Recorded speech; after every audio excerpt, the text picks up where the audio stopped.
Tá bom, então, bem-vindo, Bernardo, muito obrigada por aceitar nosso convite para apresentar um seminário aqui no FIND. Você já conhece o nosso esquema, ele é bastante informal, então eu passo imediatamente a palavra e depois a gente parte para o debate, tá bom? Então, mais uma vez, obrigada. Tá bom. Eu só queria avisar antes, assim, que eu para controlar mais ou menos o tempo, o início é mais teórico, assim, e os gráficos, assim, estão mais para o final. Então, se eu estiver indo muito rápido no começo, ou muito devagar, assim, me dá uma acelerada que... Eu acho que eu não vou conseguir ver vocês, né, enquanto eu estiver apresentando, né? Então, qualquer coisa, alguém fala, assim, para eu dar uma acelerada em alguns assuntos que... Ou, de repente, se estiver indo rápido demais, aí pede para eu dar uma reduzida na velocidade, tá bom? Vou compartilhar aqui.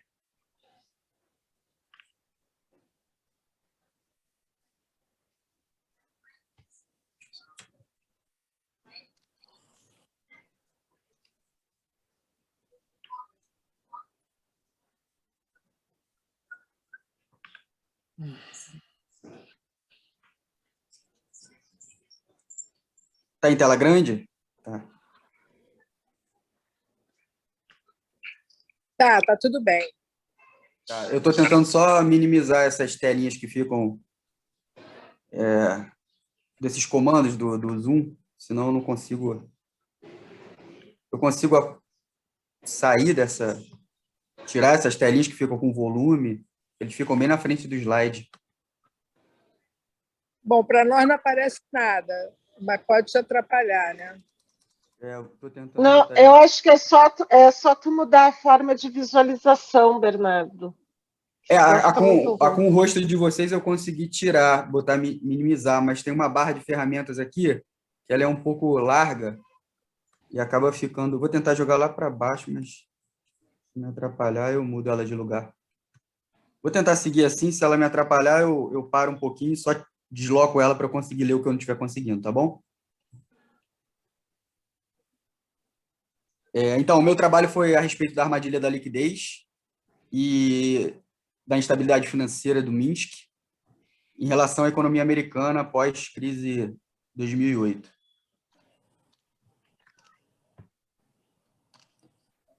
Então, meu objetivo foi investigar se a economia dos Estados Unidos está vivenciando uma situação de armadilha da liquidez e as consequências econômicas e sociais dessa condição. E eu tentei expandir também a teoria, por conta dessa expansão da liquidez, para conectar esse fenômeno com a fragilidade do sistema financeiro, para verificar se essa fragilidade foi aumentada durante esse período. Então, a pergunta que eu fiz foi se a economia americana foi capturada pela armadilha da liquidez e está com o sistema financeiro ficando cada vez mais fragilizado.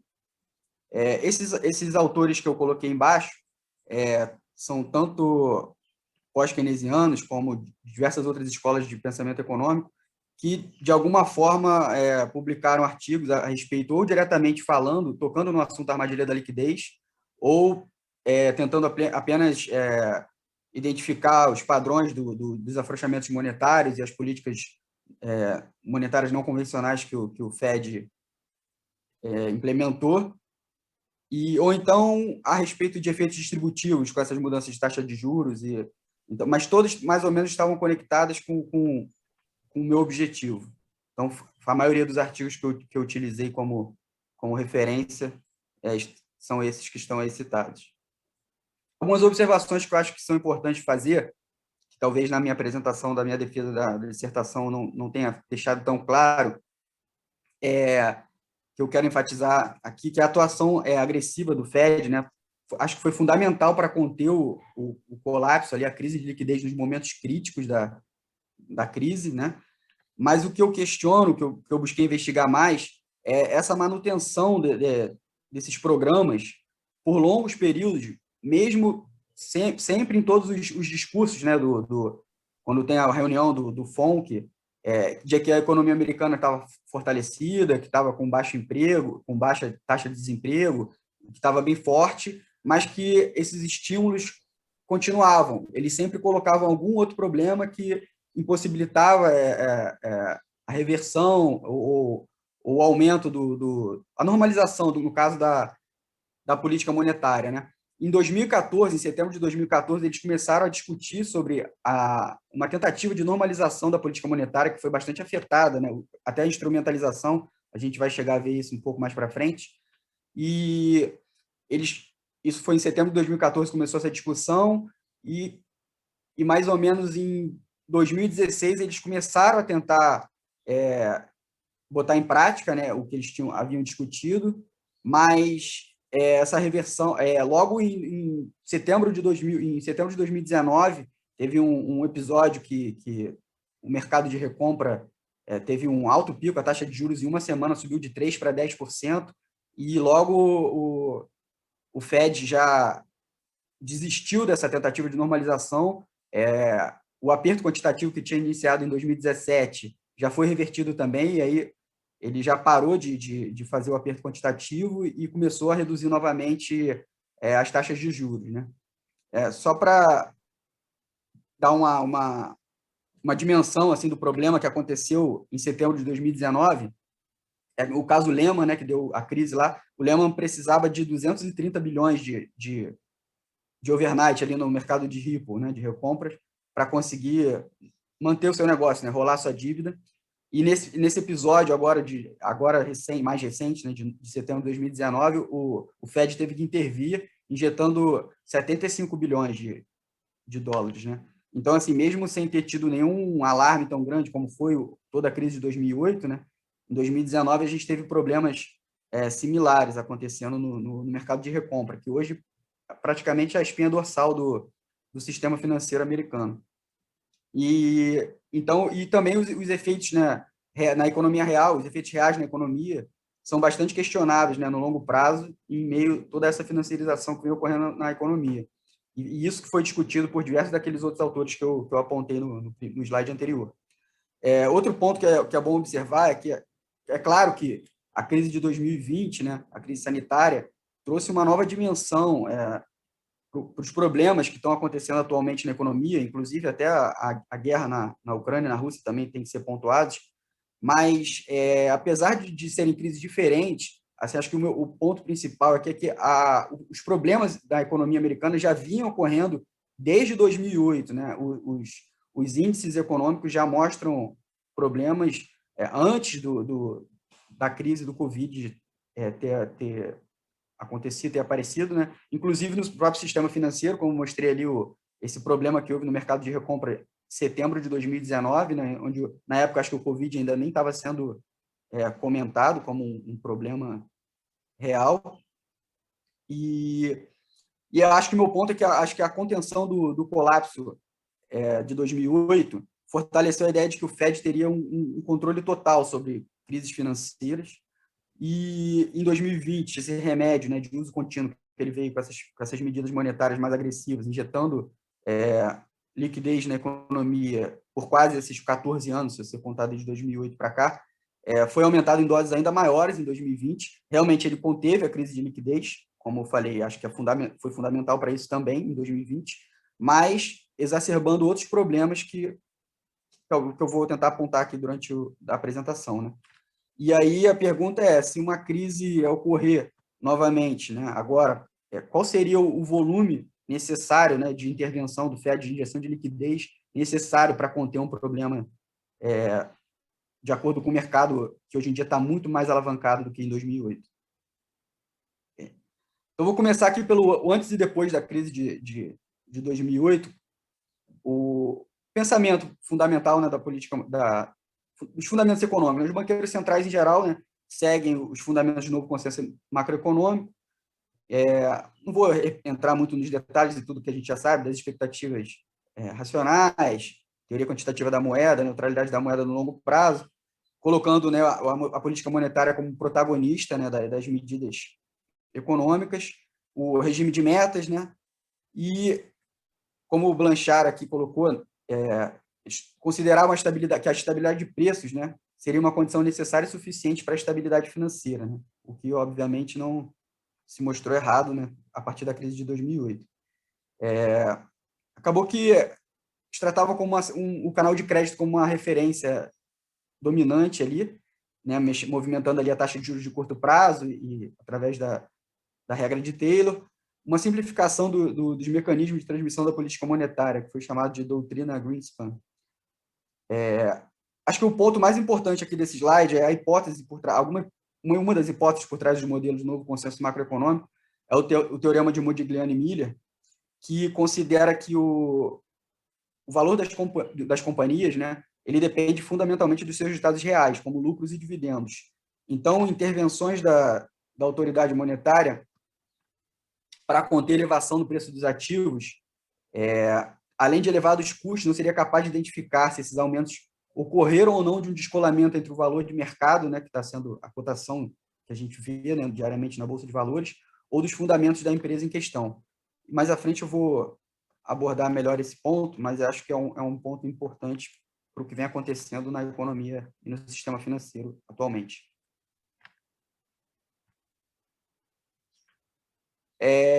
Bom, as medidas que foram implementadas pelo Fed, né, a partir da crise, resultaram em uma alteração do ambiente de operacionalização da política monetária, né? Porque antes as reservas, né, os bancos operavam com o mínimo de reservas possível, né? E depois do episódio que culminou na crise de 2008, né, as reservas, né, voluntárias, principalmente, né, aumentaram bastante.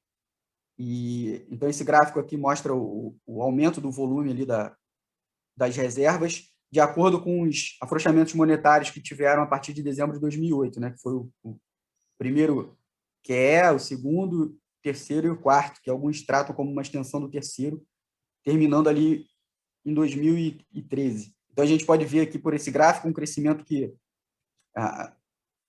400 bilhões de dólares em reserva, subiu para quase 2 trilhões e meio, ali, 2 trilhões e 400, né, nesse período.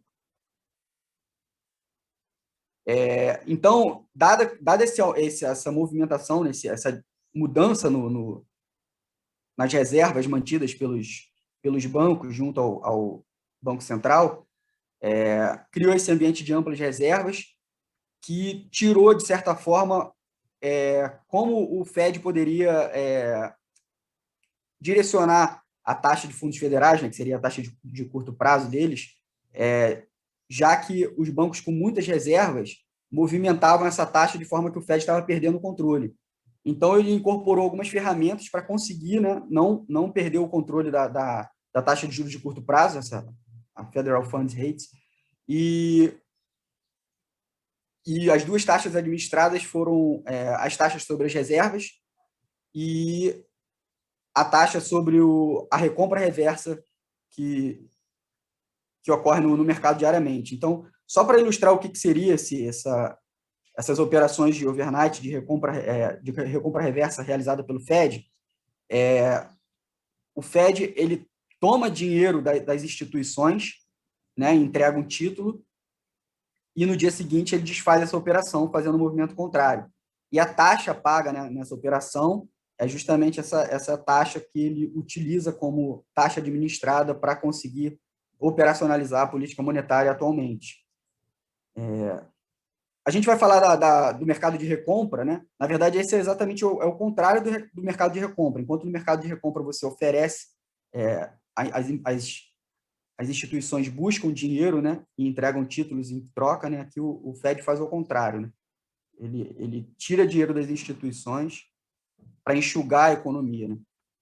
Desse excesso de liquidez que aconteceu após a crise de 2008.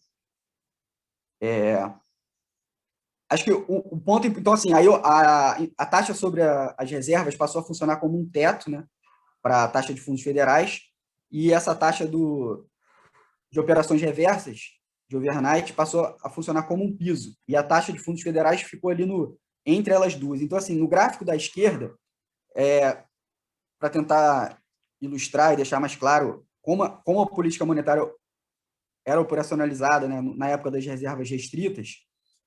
Então, por exemplo, ali o ponto vertical, ali, a linha vertical ali da oferta monetária, para fazer um movimento de contração monetária, ela cruzava, né, a curva de demanda por liquidez, né? Então, era só o Fed reduzir ali a oferta monetária, que essa taxa de fundos federais, né, subia, né? Então, era assim que era operacionalizada a política monetária antes das reservas amplas, né? E a taxa de redesconto sempre acompanhava. Então, quando subia a taxa de fundos federais para um certo nível, a taxa de desconto subia mais ou menos proporcionalmente, né? E no gráfico da direita aqui, seria a política monetária no momento de amplas reservas, né, atualmente. Então, a gente pode notar que a reta ali vertical ali da oferta monetária, ela não cruza mais a curva de demanda no ponto descendente dela. Ela curva na parte plana, pela quantidade de reservas que existe no mercado, né? Então, se o Fed deslocar essa linha vertical para a direita ou para a esquerda, ele não afeta a taxa de fundos federais, né? Então, por isso que ele teve que introduzir essas duas taxas administradas, né, para poder não perder o controle da taxa de fundos federais, né? Ali eu coloquei, atualmente, né, são a taxa de paga sobre as reservas mantidas no Banco Central está em 3,15%. A taxa de fundos federais efetiva, isso eu estou contando como fechou a semana passada, né? 3,08%, e a taxa do repo reverse está em 3,05%, que seria o piso, né? Apenas a título de, acho que para deixar claro o que eu coloquei ali em cima, que o Bernanke, na época, em 2012, ele fez uma declaração, né, que eles estavam aprendendo enquanto estavam fazendo, né, como se estivessem trocando o pneu do carro enquanto o carro está andando, né? O que eu acho que é uma declaração até um pouco delicada para o maior banco central e mais importante banco central do mundo, né, como se estivesse aprendendo enquanto está fazendo, uma frase um pouco delicada para dizer para toda a economia, né? Em relação, um outro ponto importante é que, inicialmente, o Fed começou a trabalhar apenas com a taxa de paga sobre as reservas mantidas junto ao Fed. Ele não estava instrumentalizando ainda, utilizando a taxa de recompras reversas. Mas qual foi o problema que aconteceu? Algumas agências, por exemplo, aquela Fannie Mae, Freddie Mac, e outras instituições que podem manter reservas junto ao Fed, mas por questões legislativas, né, elas não podem receber essa taxa de juros, né? Existem instituições nessa condição. Então, o excesso de fundos que essas instituições tinham, eles acabavam oferecendo, né, ofertando, né, no mercado de fundos federais. Então, ele acabava derrubando a taxa de fundos federais para baixo de um valor que o Fed gostaria que estivesse, né? Então, por isso que eu acho que essa frase do Bernanke faz até sentido, porque, primeiro, eles introduziram apenas essa taxa para tentar operacionalizar a política monetária e começaram a ver que existiam problemas nisso. E aí eles introduziram essa nova taxa administrada, né, da recompra reversa, para poder não perder o controle dessa taxa de juros para baixo, né, porque eles tinham perdido o controle para a queda dela, né?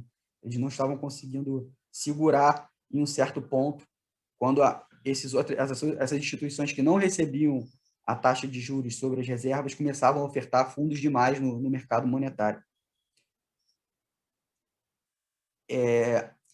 Entrando aqui no sistema financeiro moderno, né, acho que é importante ressaltar, acho que tem até um artigo do Kriegel que ele enfatiza isso, e outros autores também, de que, apesar de todos os problemas que ocorreram em 2008, né, e todos os reconhecimentos de diversos economistas de que problemas existiam, eles não conseguiram enxergar e medidas deveriam ser tomadas, de forma geral, as medidas tomadas foram bastante tímidas e a forma como o sistema financeiro continua atuando é praticamente o mesmo, né? Apesar de algumas medidas de segurança implementadas em questões de segurança de balanço bancário e dessas instituições, mas, pelo que me parece, assim, essas medidas não foram suficientes para impedir que esses movimentos de alavancagem, derivativos, continuassem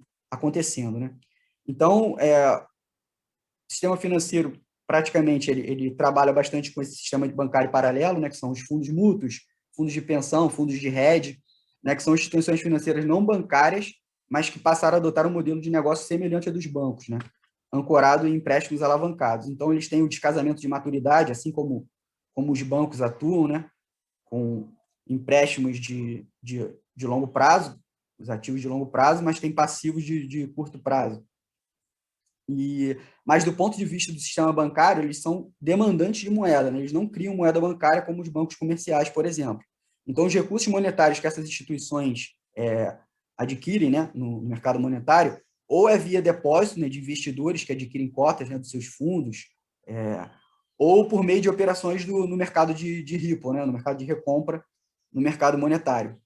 Né? Então, assim, acho que para enfatizar, que eu até utilizei um artigo aqui do Graziani, também tem um artigo do Mitchell, que trata do sistema financeiro atualmente, que os bancos comerciais eles continuam como os principais agentes, mesmo com todas essas mudanças, esse complexo sistema financeiro que existe, né? Porque eles são os únicos agentes capazes de criar moeda, né? Via demanda, criando depósitos à vista, né? Como eu falei, assim, o mercado de recompra, né? Ele é uma característica marcante desse novo estágio do sistema financeiro. A maioria dos empréstimos, né, ocorrem nesse mercado. Só para ter uma dimensão do tamanho dele, ele movimenta mais de 4 trilhões de dólares por dia, né? E na época da crise de 2008, né, em 2007, ele movimentou 10 trilhões durante 2007, né? E atualmente são 4 trilhões por dia, né? O que diferencia esse mercado de recompra, eu até coloquei ali como, apenas para mostrar o valor da taxa de juros que fechou na semana passada também, 3,07. Né? Então, a taxa de fundos federais, como eu mostrei no gráfico anterior, está em 3,08, né? Que seria a taxa efetiva, né? Que no fundo é como fechou o dia ali, né? Porque o range, o Federal Reserve, ele coloca um range, né? Atualmente ela varia entre dois pontos, né? Diferente aqui do Brasil, que define a Selic num patamar, né? Então, essa taxa de operações que ocorre no mercado de recompra, ela geralmente é um pouco mais baixa do que a de fundos federais, porque ela é considerada um empréstimo seguro, né? Enquanto no mercado interbancário é considerado inseguro, porque não exige colateral, né? Os empréstimos ocorrem na base da confiança ali entre os bancos, mas apenas alguns bancos, né, participam do mercado de fundos federais, ali naquela troca de fundos. Já no mercado de recompra, é um mercado muito mais amplo, em que entram todos esses agentes do sistema bancário paralelo, né? Entretanto, ele é considerado seguro, né? Seria livre de risco, e a taxa de juros é um pouco menor, justamente porque ele é feito através de garantias, né? O agente que está demandando moeda, né? Ele entrega um título como garantia e recebe essa moeda para desfazer essa operação nos termos definidos previamente, né? Pode ser um dia, pode ser uma semana, mas, em geral, são empréstimos de curtíssimo prazo, né? Então, eu coloquei aqui os bancos comerciais e os fundos mútuos nesse mercado são os principais ofertantes de moeda, né? Ofertantes de moeda no sentido não... Os fundos mútuos aqui, nesse sentido, não criam moeda, como eu falei, né? Eles são ofertantes de moeda porque eles possuem recursos monetários em caixa, né, no lado ativo deles, né? E os principais demandantes, né, nesse mercado também são os bancos comerciais, quando querem cobrir seus fundos no final do dia, e recorrem primeiro a mercado de recompra, porque tem taxa mais baixa, né? Caso ele não consiga, ele pode ir para o mercado interbancário e pagar um pouco mais para fechar o saldo dele no final do dia. Fundos de pensão são demandantes e fundos de hedge.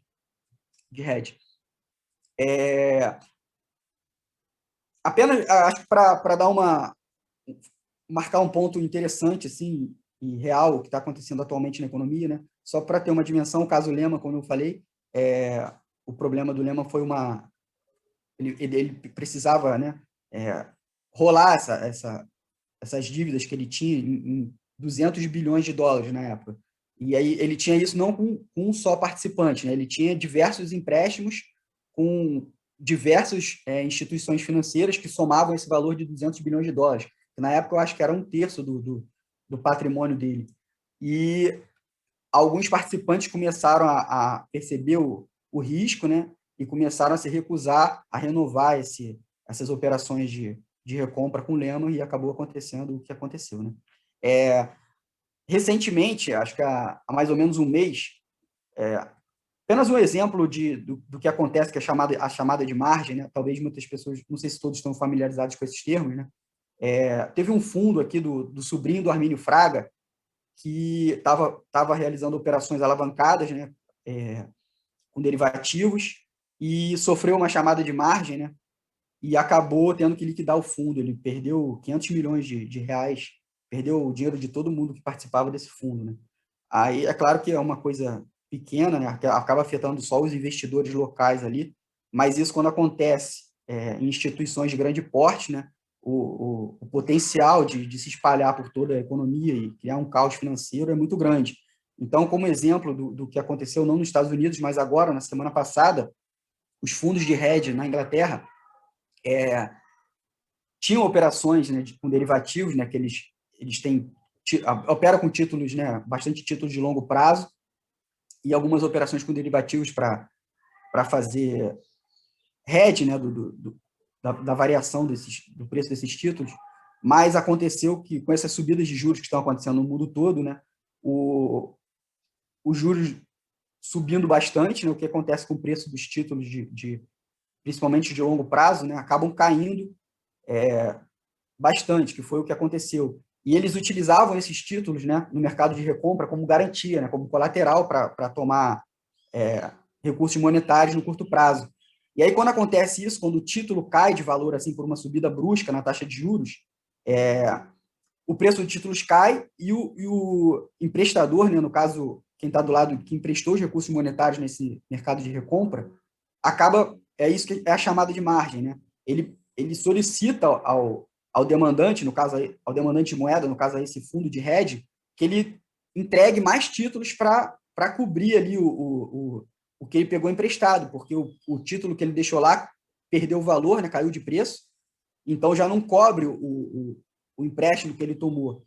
Então, isso aconteceu recentemente e poderia gerar um problema muito grande para esse fundo, e acabou que o Banco Central da Inglaterra interveio, né, e acabou comprando títulos, né, e jogando mais liquidez de mercado, apesar dele anteriormente estar fazendo um movimento contrário, né, ele acabou tendo que ceder para não causar um caos muito maior e cobrir os problemas que poderiam ser desastrosos, né, se esse fundo de pensão lá, no caso era um fundo de pensão, eu escrevi fundo de hedge, mas eu escrevi errado, se esse fundo de pensão quebrasse, né? Imagina o problema com todos esses pensionistas que dependem daquele fundo para suas aposentadorias, né?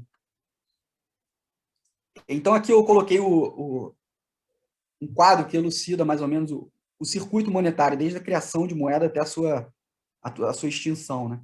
Então, como eu coloquei lá, os bancos comerciais, né, são as instituições capazes de criar moeda, depósito à vista, né? As outras instituições, né, desse sistema financeiro paralelo, do sistema bancário paralelo, né, eles não são capazes de criar moeda, como coloquei anteriormente, né? Então, aqui um exemplo, né, por exemplo, o banco A, ele realiza um empréstimo para um tomador, aqui no primeiro quadro aqui, então ele cria um depósito à vista no seu passivo, né, e no seu ativo ele tem um empréstimo. Esse tomador recebe esse dinheiro, esse depósito à vista ali, no ativo dele, e tem como passivo um empréstimo que ele tem que pagar no longo prazo.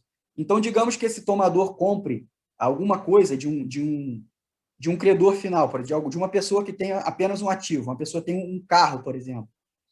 Ele não tem passivo, ele é um credor final, ele tem só um ativo.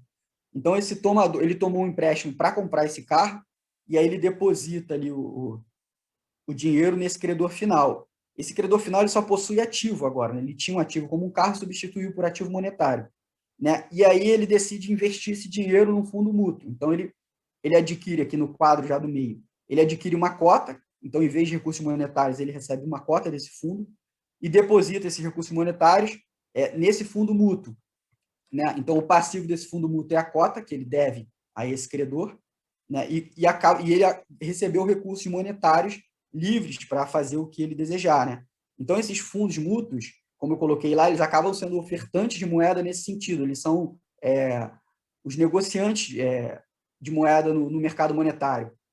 Então, eles operam bastante nesse mercado de recompra, né? Então, como intermediários, né, no terceiro quadrante ali, eles realizam, através da operação de recompras, né, eles entregam esses recursos monetários, por exemplo, ao banco A. Eu coloquei o mesmo banco aqui para facilitar o final do circuito, né, para a gente entender bem como inicia e termina esse circuito.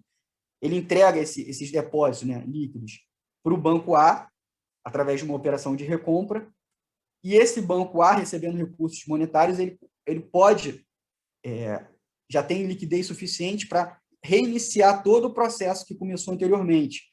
Então, assim, esse sistema financeiro paralelo, né, esses outros agentes que surgiram, eles acabam dando um giro maior para essa liquidez que entra no mercado, que é criada pelo sistema bancário, né, facilitando com que esse banco continue expandindo seus empréstimos, né, em uma velocidade bem maior do que acontecia antigamente, porque esse banco teria que esperar esse tomador inicial e pagando para ele começar a ter recursos monetários novamente, para ele conseguir expandir seus empréstimos, né? Então, assim, a presença desse negociante, né, como fundo mútuo, por exemplo, e outras instituições também que operam, até inclusive bancos também, é fundamental nessa nova estrutura, né, que ele é o agente que fornece liquidez ao mercado, né, se posicionando como intermediário nessas operações de recompra, né? Então, na medida que ele aumenta a posição dele em títulos, né, ele adquire títulos do mercado, ele fornece fundos monetários, fornece liquidez para os agentes que necessitam, né? Então, esse gráfico aqui do Traynor, eu fiz algumas adaptações aqui, mas para entender, seria o seguinte, né? Olhando essas linhas pontilhadas, né, A e B, entre essas duas linhas é o preço de compra dos títulos e o preço de venda, né? Então, esses agentes eles vão comprando e vendendo títulos, ganhando o spread entre esses dois movimentos, né? Só que você repara que essas linhas tracejadas elas são descendentes, porque eles não se importam com o valor fundamental, em geral, dos títulos. Eles vão negociando enquanto há liquidez suficiente sendo gerada pelos bancos comerciais e o Fed, por exemplo, está mantendo a política monetária acomodatícia, sinalizando que isso vai ser mantido, eles continuam provendo liquidez ao mercado e, conforme a gente pode ver ali na ordenada, no eixo das ordenadas ali, é o preço de um ativo, por exemplo. Então, o preço do ativo pode variar de acordo com toda essa tracejado em vermelho, o que mostra que o preço do ativo se desloca bastante do valor fundamental. O que a gente falou lá no início que eu falei lá no início do teorema de Modigliani e Miller, né? Que o preço dos ativos sempre reflete seu valor real e tudo mais. Na verdade, isso não acontece no mundo real, né? Porque essa oferta de liquidez vai fazendo com que o preço desse ativo varie bastante, como a gente pode ver nesse gráfico, né? Então, ali no ponto zero, seria o ponto que esse negociante está completamente equilibrado, né, entre ativos e títulos, né, ativos monetários e títulos, né. E conforme ele vai se deslocando para a direita, né, ele vai aumentando o risco de preço dele, porque ele vai ficando com mais títulos em carteira e menos recursos líquidos, né. Então, uma queda brusca no preço desses títulos, né, pode fazer com que o balanço dele fique bastante comprometido, né. Então, esses agentes só têm função real, né? A função deles justamente é operar além desse ponto zero, né? Porque se ele estiver sempre equilibrado, ele não está ajudando em nada o mercado, não está fornecendo liquidez ao mercado. Então, o ponto fundamental desses agentes é justamente saber lidar com essa variação de portfólio ali para conseguir lucrar, né, com esse spread que ele ganha entre o preço de venda e o preço de compra dos ativos que ele faz, e com isso ele fornece liquidez ao mercado, né? Então, assim, a hipótese dos mercados eficientes, né, do equilíbrio de modelo de equilíbrio em geral, ele considera que a liquidez é um bem livre, né? Que a curva de oferta e demanda estão sempre se ajustando ali, mas no mundo real não é assim que ocorre, né? Justamente esses agentes lucram por fornecer liquidez ao mercado, e aí eles vão administrando o portfólio deles, né, de acordo com as percepções de risco, né, se colocando cada vez mais à direita do matched book, né, que é chamado ali o ponto zero, né, que seria com as maturidades ali zeradas, e conforme ele vai indo para a direita, ele vai assumindo um risco maior, mas ele está fazendo isso porque ele acha que vai ter um lucro maior, ele que tem que administrar o portfólio dele, né? Então, assim, só um gráfico elucidativo ao longo do tempo, né, como seria o portfólio de um agente desse tipo ao longo do tempo, né? Então, em alguns momentos ele tem mais recursos monetários, né, para emprestar, ele está mais líquido, que seria, ele estaria mais à esquerda daquele ponto zero anterior que eu coloquei, e em alguns pontos ele tem mais títulos, né, mais no portfólio dele está composto por mais títulos, ele está correndo mais risco, né, mas está lucrando com isso. Então, a posição dele vai variando com mais e menos liquidez de acordo com as necessidades do mercado e, logicamente, as avaliações de risco e retorno desse próprio agente, né? Então, o que eu enfatizei aqui é que, considerando a endogeneidade da oferta de moeda, né, e a financiarização da economia, eu acho que reconhecer os motivos pelos quais a moeda está sendo demandada é fundamental para a gente analisar os potenciais impactos de determinadas medidas de política monetária que são implementadas, né, pelos bancos centrais, né? Os afrouxamentos monetários, né, que ocorreram tinham como objetivo a redução dos juros na ponta, né, os juros de longo prazo, né, que eles passaram a comprar ativos de diversas maturidades, né, mas o objetivo final, né, não é só você reduzir, isso é um objetivo intermediário, né, você reduzir a taxa de juros longas, é um objetivo intermediário, porque o objetivo final mesmo é que, com esses juros mais baixos na ponta, né, os investimentos de longo prazo, né, na economia real ocorram, né, que a tomada de risco na economia real seja incentivada, né, que seria, nos termos de Keynes, por exemplo, a demanda por moeda pelo motivo finance, né? Mas, como a gente pode perceber, isso não ocorreu, né? O risco acabou sendo tomado muito mais no mercado financeiro, né? Então acabou sendo uma demanda por moeda muito mais especulativa, né?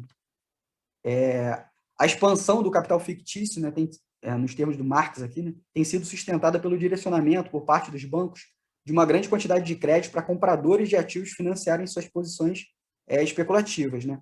Então eles assumem, esses especuladores, uma grande quantidade de dívidas, né, de forma a ampliar os seus ganhos, né, no mercado financeiro, né, que se chama o efeito alavancagem. E essas taxas de juros muito baixas favorecem esse novo arranjo, porque eles conseguem se alavancar, né, tomar empréstimos com taxa de juros muito baixa e não direcionam esse recurso, né, para o mercado real. Eles acabam ficando no mercado financeiro essa concentração de liquidez.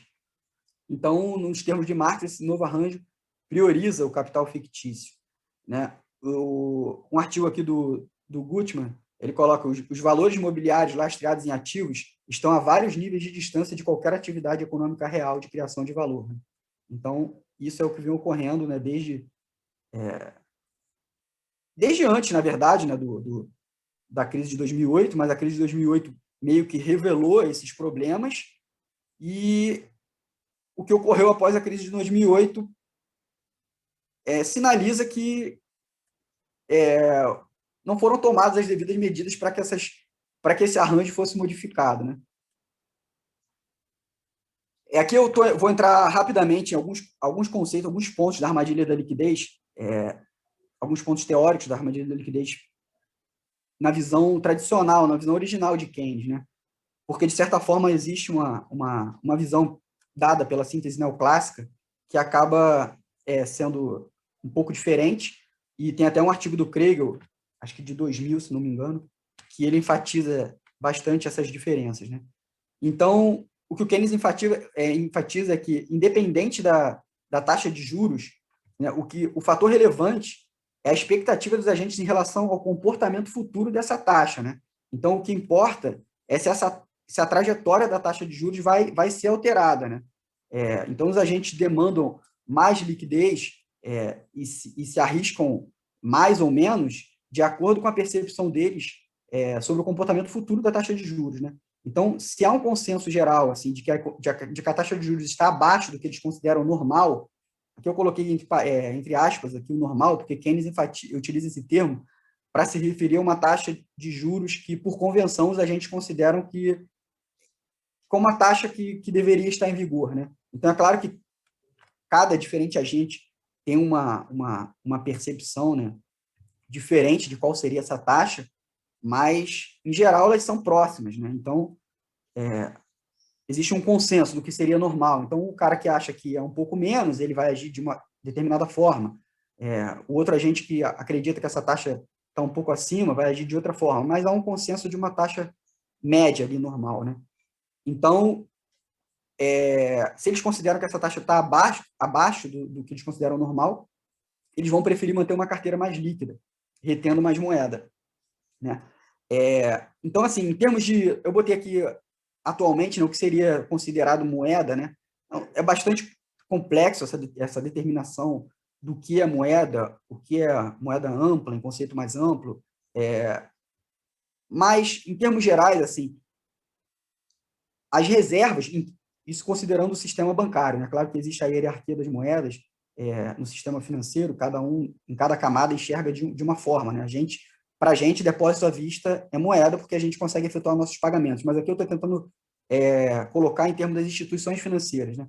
Então, moedas seriam as reservas bancárias que essas instituições mantêm junto ao Banco Central, né? Nesse sentido, né?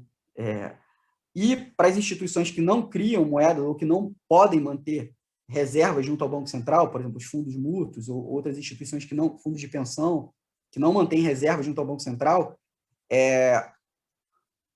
para ele, moeda, o que eles garantem a alta liquidez nele é mantendo as T-bills, né, de 4 semanas, com vencimento de maturidade de 1 mês. Aí. São as letras do Tesouro, que têm altíssima liquidez, então, com essas letras, eles conseguem facilmente conseguir recursos monetários no mercado de recompra. Né? Então, seriam os principais títulos utilizados no mercado de recompra, seria o colateral de mais alto valor, né? Mais fácil de conseguir recursos monetários. Então, muitas instituições mantêm um volume alto de T-bills para conseguir recursos monetários a qualquer momento, sob demanda, no caso. Aqui é um ponto que Keynes aborda, que uma taxa apesar, né, de qualquer taxa de juros, né, Keynes enfatiza isso, né? Ou seja, o importante aqui é o que eles consideram normal. Então, uma economia como o Brasil, né, o que é considerado uma taxa baixa é muito diferente de uma economia como os Estados Unidos, né? Então, por isso que a armadilha da liquidez não ocorre apenas quando a gente tem uma taxa de juros zero ou muito baixa, né? Ela pode ocorrer a qualquer nível de baixa, desde que os agentes acreditem que essa taxa está muito abaixo do que é considerado normal, né? Por exemplo, o que aconteceu no Brasil no período do Covid, né, que a taxa de Selic chegou a 2%, com certeza a maioria dos economistas e os agentes do mercado financeiro entendiam que aquela taxa ali não era uma taxa normal, né, para o nível Brasil, né? Para a economia atual, pelo menos. Quem sabe no futuro, se Deus quiser. Então, assim, Keynes coloca que, por exemplo, uma taxa de juros de longo prazo, de, digamos, 2%, essa é uma frase dele, dá mais motivos de receio do que esperança. Justamente porque é mais difícil que o mercado acredite que essa taxa de juros vai ser mantida no longo prazo, ou que vai até cair, né? O mais provável é que o mercado enxergue que, a depender, lógico, da conjuntura e das condições econômicas, de que essa taxa de juros suba no longo prazo. Né? Então, por isso que ele coloca que é mais motivo de receio do que esperança. Né? E isso está ligado ao que ele, eu não vou entrar aqui nos detalhes, mas ele entra na regra do quadrado, né? Que se as taxas de juros subirem o quadrado, né? Seria elevado ao quadrado da taxa de juros atual, já seria um ponto preocupante para zerar já os ganhos que o detentor daquele título possui. Eu vou tentar entrar em uns detalhes um pouco mais exemplificativos aqui no próximo slide, para ver se fica um pouco mais claro o que eu estou tentando dizer aqui. Né? E só para diferenciar da visão da síntese neoclássica, né, que acaba se respaldando na teoria quantitativa da moeda, né, e na equação de Fischer, ali, entre o juros real e o juros nominal, né, e que o Krugman utiliza quando ele escreveu o artigo dele sobre o caso do Japão, que foi um dos primeiros assim, a resgatar esse tema de armadilha da liquidez, quando ele tratou do caso japonês no artigo dele de 98. Né? Então, diferente dessa visão da síntese neoclássica, não depende da falta de credibilidade, como coloca o Krugman coloca que depende, né? Mas não depende da falta de credibilidade do Banco Central em produzir inflação, né? Pois mesmo que a promessa do Fed de que a taxa de inflação fosse crescer, né, fosse credível para o mercado, ele também teria que conseguir que o mercado acreditasse que a taxa de juros não se deslocaria para cima no longo prazo, né? Então, são visões diferentes de como a armadilha da liquidez funciona, né? A visão de Keynes original, né, como o Kriegel coloca, não é essa que Krugman utiliza, que é basicamente baseada na visão da síntese neoclássica. Então, a armadilha da liquidez de Keynes, né, ela é baseada no conceito que em finanças a gente chama de duration, né, e duration modificada. Como eu coloquei, a questão central são as expectativas em relação ao comportamento futuro dessa taxa de juros, né? Então, está relacionado com a preferência pela liquidez, teoria do Keynes, e demanda especulativa por moeda. No caso, o Keynes utilizou, no seu exemplo, títulos perpétuos, né? Então, a fórmula aqui da duration modificada para títulos perpétuos, seria essa que eu coloquei aí, né? 1 mais a taxa de juros dividido pela taxa de juros. E a duration modificada seria esse valor encontrado ali da duration sobre 1 mais a taxa de juros, né? Então, aqui como um exemplo, para tentar deixar um pouco mais claro essa explicação, uma taxa de juros de 5% teria uma duration de 21 anos, né?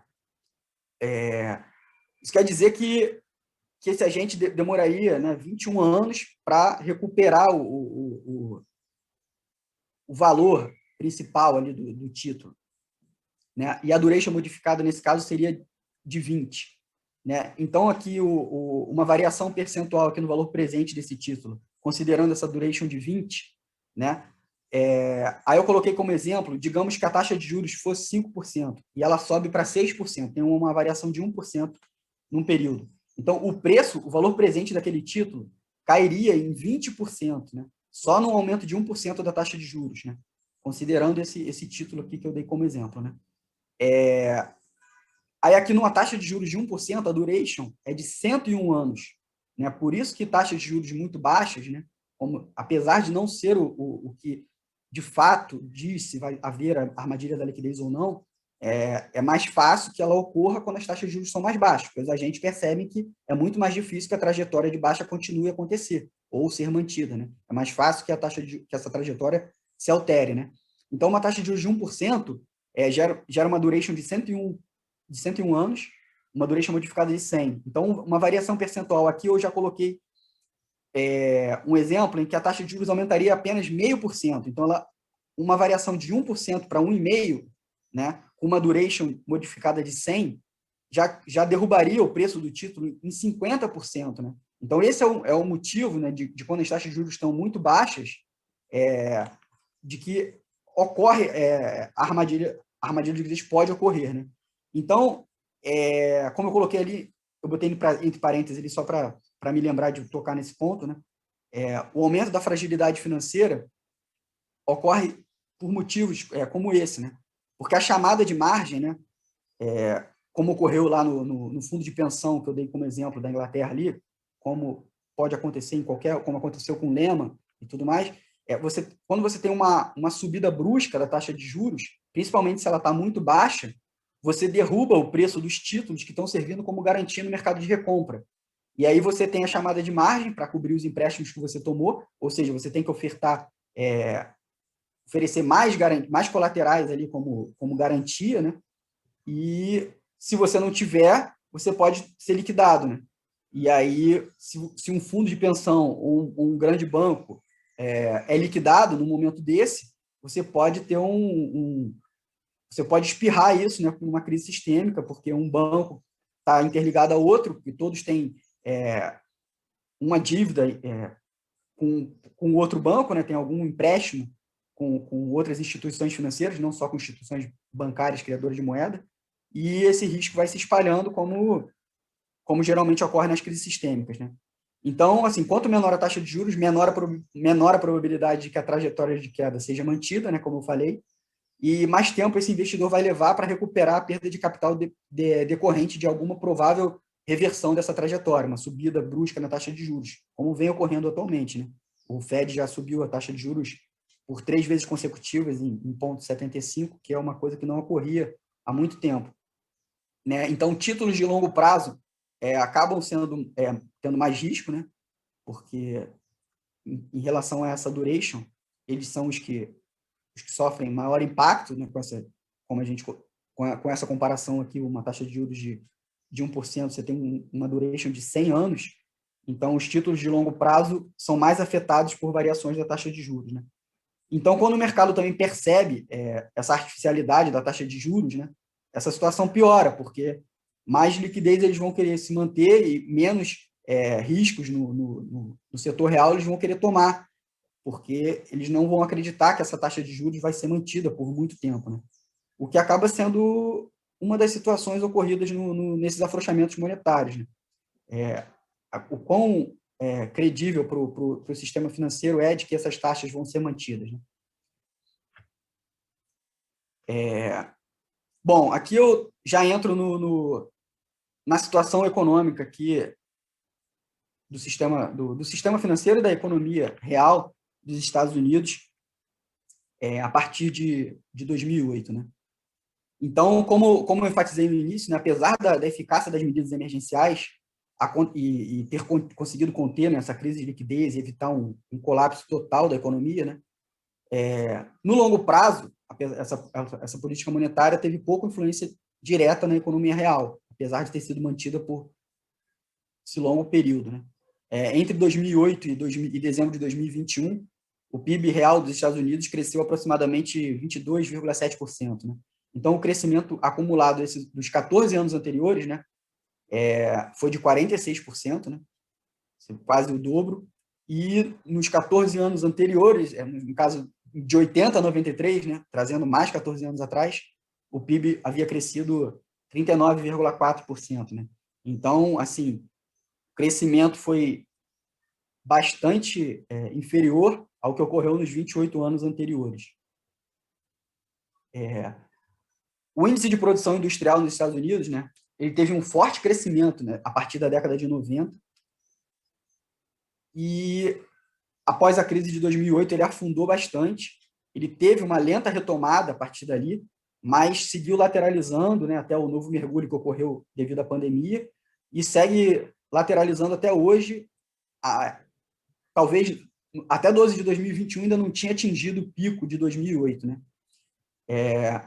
A gente também tem trajetória descendente e outros indicadores, né? Novos pedidos de manufaturas, de produtos manufaturados em relação ao PIB, o valor adicionado pela indústria em relação ao PIB, também em trajetória descendente, formação bruta de capital fixo em relação ao PIB, também em trajetória descendente, e uma queda no número de empregados no setor manufatureiro, desde 2007 também. Nesse gráfico aqui, a linha preta, né, é o PIB real americano desde 93. Então, a gente pode ver que ali, quando a gente chega em 2000, na crise, né, de 2007, 2008, ele cai e, desde então, ele nunca teve uma recuperação em V, né? Ele seguiu uma trajetória abaixo do seu potencial, né? Então, o tracejado em vermelho seria, considerando ali o crescimento do PIB potencial, se ele seguisse a mesma trajetória de crescimento que vinha nos 28 anos anteriores. E, paralelamente a isso, em azul, a expansão, né, da base monetária nesse período. Então, a gente pode ver que até a crise de 2008, a gente tinha um crescimento da base monetária mais ou menos proporcional ao que vinha crescendo ali o PIB, né? E a partir de 2008, com essa crise, a gente pode ver o movimento, a imensa injeção de liquidez, né? O crescimento da base monetária gigantesco comparado com o que ocorria, né, antes da crise, né? E, ao mesmo tempo, o PIB crescendo de forma tímida, né? Jamais recuperando o seu crescimento potencial. Nesse gráfico, eu tentei elucidar aqui o descolamento entre os setores financeiros e o setor real da economia, né?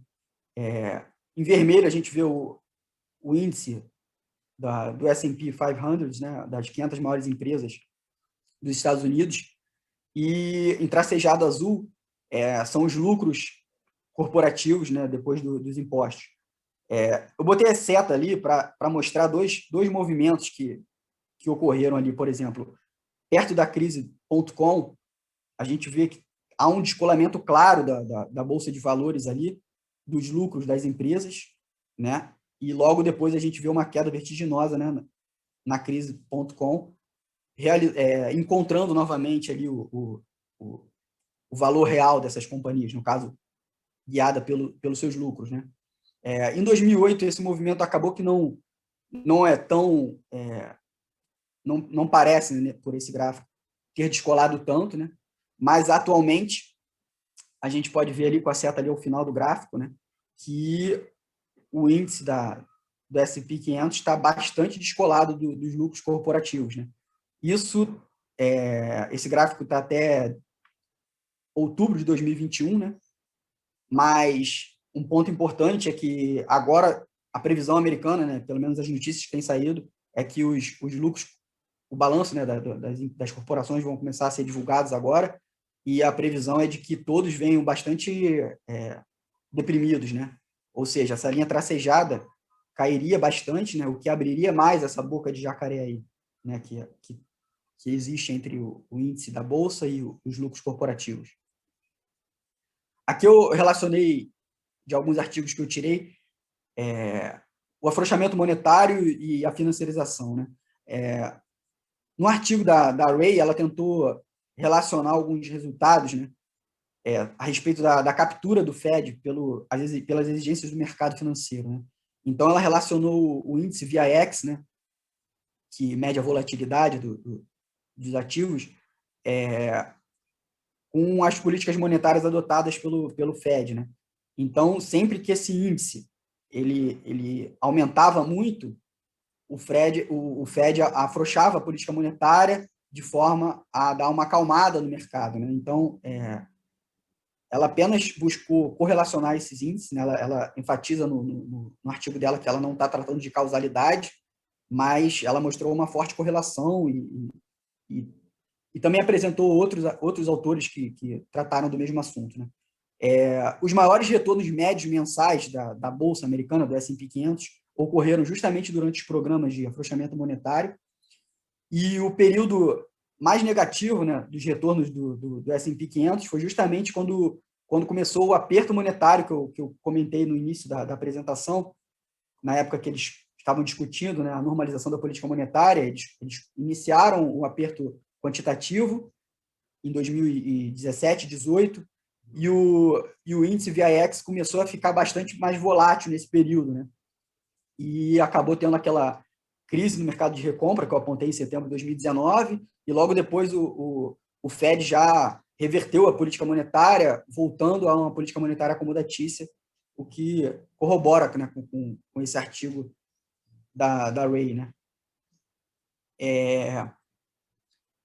Aqui, apenas para dar uma dimensão desse índice de volatilidade, né, que nesse período do aperto quantitativo ocorrido em 2018, ele ficou atingindo muitos picos acima de 20%, né, naquele ano. Para a gente ter em termos de comparação, nas crises, né, do Covid, 2007, 2008, eu acho que esse índice chegou a atingir 90% ou 70%, algo desse nível, né? E, atualmente, né, com essas subidas do Fed, nessas últimas semanas, esse índice já tem se mantido quase sempre acima de 30%. Teve batido até 33%, 34% no intraday. Esse gráfico aqui, eu mostro o nível de recompra de ações pelas próprias empresas, né, em comparação ao índice do S&P 500, né, e as colunas são o volume de recompra pelas próprias empresas, né, e a gente pode ver que eles têm pela trajetória ali de tendência, eles se movimentam de forma bastante parecida, né? Sempre que ocorre aumento de recompras, a bolsa sobe, né? E o inverso também ocorre, né? Análogo para as quedas, né? As recompras de ações, elas atingiram um novo recorde, né, no final de 2021. Foram 881 bilhões em recompras, né? Um aumento ali de 70% praticamente em relação ao ano anterior. E antes disso, o recorde estava no ano de 2007, quando as recompras chegaram a 673 bilhões, né? O ano de 2007, né, para a gente relembrar, né, o ano que o mercado financeiro começou a sinalizar os problemas ali que culminou na crise de 2008, né? Então, só para a gente ter uma noção, foram 673 bilhões na crise de 2007, 2008, e em 2021 nós tivemos um volume de 880 bilhões. Né? Então, isso anualmente, né? Então, o Lazonick, ele coloca, né, que são trilhões de dólares que poderiam ter sido gastos assim, em inovação, criação de empregos na economia real, foram usados para essa recompra de ações, cujo principal objetivo, né, no ponto dele, é manipular os seus preços, né, o valor de mercado negociado na Bolsa. O incentivo, né, para decisões de alocação de recursos financiarizados com foco no curto prazo, né? Porque no longo prazo, os problemas gerados por essa gestão desinteressada, nessa base produtiva, né, de uma empresa, geralmente é de um gestor novo. Né? Então, como esses gestores eles ganham dinheiro dependendo do desempenho da ação das suas instituições, das suas corporações, né? Eles acabam são incentivados, né, a realizar operações desse tipo, né, recomprando as ações, faz o preço das ações bombarem e o bônus que ele recebe no final do ano é muito maior. Né? É um arranjo de negócios corporativos que tem foco no maximize shareholder value, que um termo que foi utilizado, agora não estou lembrando, não é do Lazonick esse termo, mas ele cita quem utilizou esse termo em algum artigo. Agora está me fugindo a memória, se alguém lembrar, pode comentar. Em relação a esse arranjo, né, institucional financeiro que a gente vivencia, né, um dos resultados, né, a participação aqui do patrimônio líquido total detido pela parcela da população 1% mais rico. Né? Então, aqui desde 2007, que a gente só tem um crescimento, uma trajetória de crescimento dessa população 1% mais rica na economia americana, que justamente são, em geral, detentores de ativos financeiros, né, que foram beneficiados por todos esses movimentos que ocorreram durante a financiarização, né, e essa expansão de injeção de liquidez concentrada no mercado financeiro. Né? Os detentores de ativo acabam tendo altos ganhos no mercado em detrimento do restante da população que não possui ativos financeiros. Em relação ao balanço e aumento da alavancagem, né, esse gráfico mostra o passivo das corporações não financeiras em relação ao PIB americano. Né? Então, ali como comparação, ali eu coloquei, a gente pode ver à esquerda, né, a bolha.com, né, esses passivos crescendo bastante, depois do estouro da bolha, eles caem, né, fazendo aquela barriga, mas acabam novamente crescendo e criando ali a crise do subprime em 2008. Depois do estouro da crise, esses passivos acabam caindo novamente, e atualmente a gente pode ver ali no final, ali 2022, apesar de 2020 ter tido um pico gigantesco, ela arrefeceu um pouco essa quantidade de passivos, mas ainda continua num patamar bastante superior ao das crises anteriores. Né? Aqui eu trouxe dois indicadores. Né? Um indicador é um indicador que o Warren Buffett, acho que a maioria das pessoas deve conhecer, que é um grande investidor americano, que ele utiliza para verificar se o valor de mercado está subvalorizado ou supervalorizado, ou se está num preço justo. Né? Então, o gráfico à esquerda mostra esse indicador ali, e também fiz a mesma coisa, comparando com as crises anteriores. Né? Então, assim, em 2000, esse indicador estava ali quase em 1,5 ali, 1,5 vezes. Né? Na crise de 2008, ele estava um pouco menor do que na crise.com, mas também estava num valor bastante elevado. E agora, ali em 2022, né, a gente pode ver a discrepância quando a gente compara com as crises anteriores. Né? No gráfico à direita, eu relacionei o total de ativos financeiros em relação ao PIB. Né? Então, a gente também pode ver que esse valor está indexado ali, a partir de 2002, né, a gente vê que o total de ativos financeiros em relação ao PIB cresce vertiginosamente ali, atualmente estando em 5,5 vezes o PIB. Né? Um outro ponto que eu toquei aqui, mas eu não coloquei o gráfico aqui, porque já nem ia ficar muito poluído aqui a tela, o valor de capitalização das criptomoedas também cresceu vertiginosamente nesse período aí, saltando de aproximadamente 14 bilhões em novembro de 2016 para quase 3 trilhões, né, em novembro de 2021. que também, a meu ver, já é uma opinião, não sei se é só minha, é bastante especulativo, diversas, cada hora surge uma criptomoeda nova e consegue capitalizar no mercado. Esse gráfico ele relaciona o patrimônio líquido das famílias e organizações sem fins lucrativos com o PIB real. Aí eu coloquei essas 3 setas também, isso aqui é desde 90 até janeiro de 2022, mostrando que a linha azul é o patrimônio líquido dessas famílias, né? E em vermelho é a trajetória de crescimento do PIB real. Então, são barrigas, né? Esses morros aí, no caso, são formados, né? Próximo a todas as crises. Então, assim, vai ocorrendo um descolamento desse patrimônio líquido do PIB real sempre que as crises ocorrem, né? As barras em cinza ali, vertical, né? São os períodos em que ocorreram as crises, né? Então, ali a primeira mais fina ali seria... não sei se a minha seta fica aqui, vocês conseguem enxergar, seria a crise.com, essa segunda, a crise de 2008, e a terceira seta aqui é o momento atual, né? Então, por que isso acontece? Na verdade, em termos de balanço financeiro, né, quando a gente adquire um bem, né, o ativo e o passivo naquele momento, né, eles se equivalem, né? Entretanto, quando a gente tem eles se cancelam automaticamente naquele mesmo período, né? O ativo é criado e o passivo é criado e são equivalentes, né? Entretanto, né, quando a gente tem essa euforia de mercado, né, e alguns ativos começam a ter uma valorização que se descola, né, do seu valor real, os ativos vão aumentando de preço, né, enquanto o seu passivo continua ali, parado. Você tem aquela dívida que você vai pagar por tantos anos a uma determinada taxa de juros pré-estabelecida. Enquanto o seu ativo, por exemplo, o imóvel que você comprou por 200 mil, de repente está valendo $1 milhão.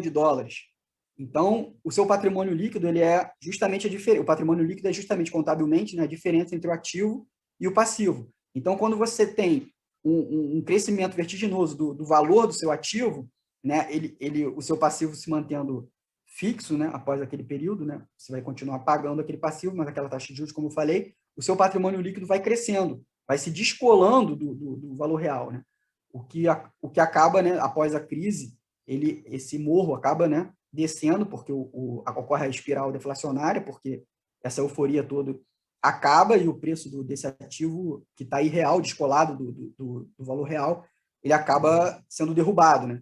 Então, isso ocorreu ali em 2000, em 2008, né? E agora, no momento atual, a gente pode ver que a boca de jacaré que está aberta ali é bem maior do que nas crises anteriores, né? O que mostra que uma correção aí do mercado pode ser bastante mais problemática do que já as crises anteriores que a gente enfrentou, pelo menos dessas últimas, em relação a essas últimas duas, né? Que falar na Grande Depressão já é um pouco mais complicado.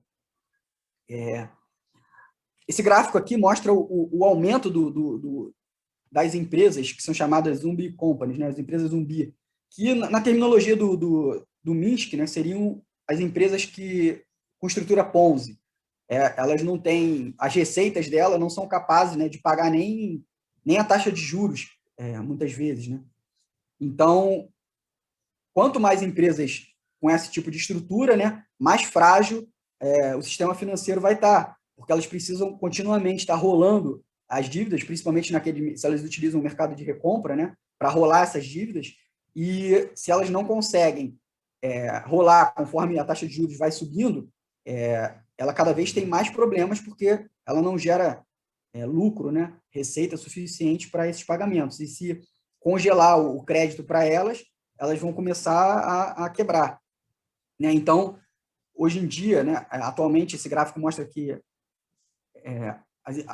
o percentual de empresas zumbi está em 20%, né, e na época, em 2008, era de 6%. Né? Então, a gente também tem um aumento vertiginoso desse número de empresas, de companhias zumbi.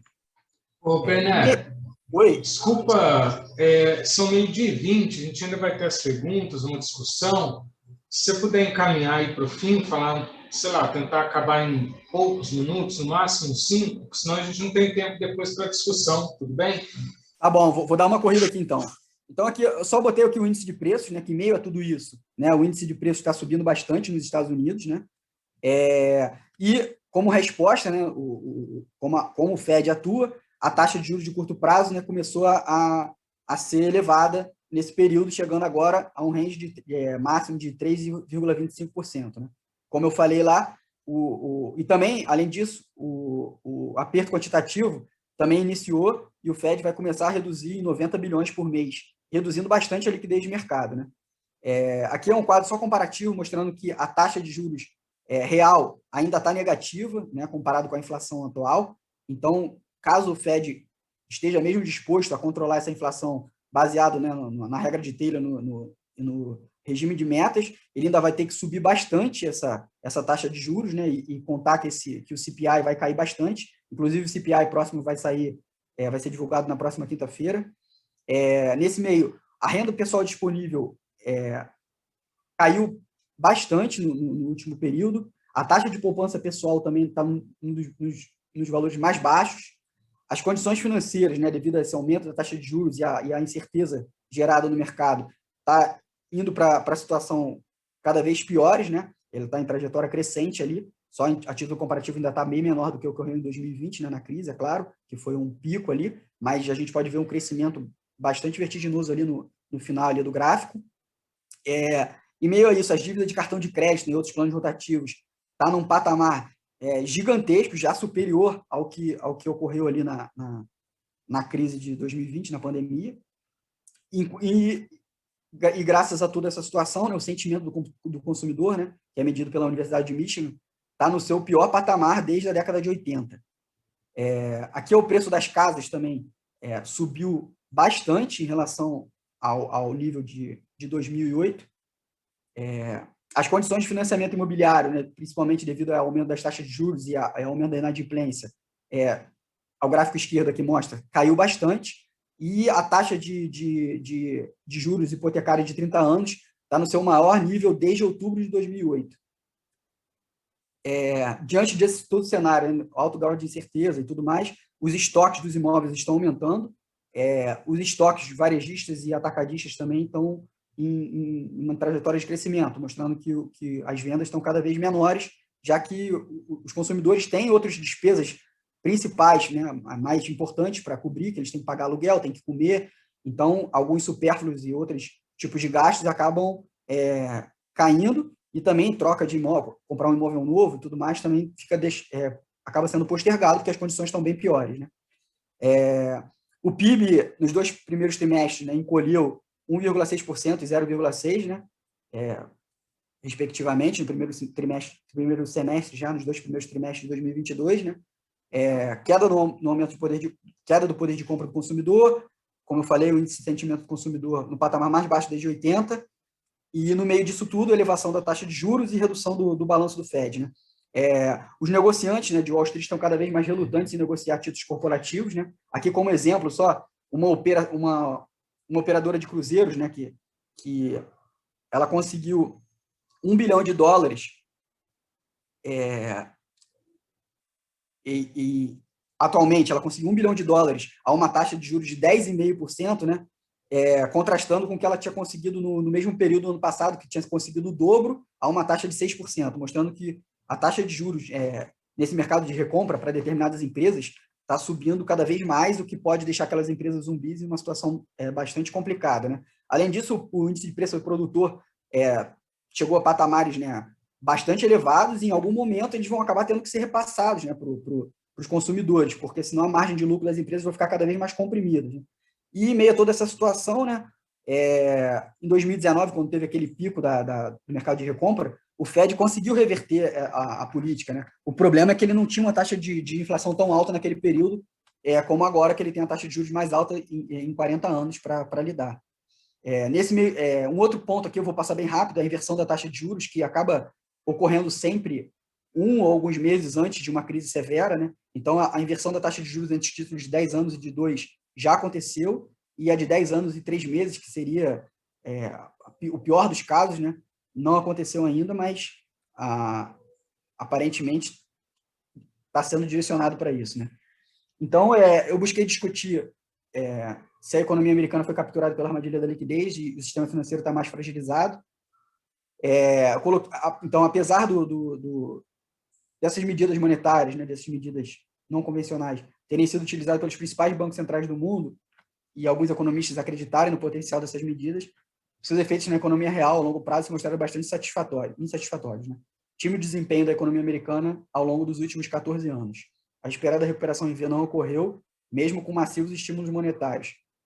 E, além disso, os efeitos colaterais promovidos por essas medidas, né? A crescente financiarização, mercado acionário com recordes seguidos de alta, transferência de renda para os agentes detentores de ativos financeiros, em detrimento da classe trabalhadora desprovida de recursos financeiros, e um aumento da alavancagem e da fragilidade do sistema financeiro.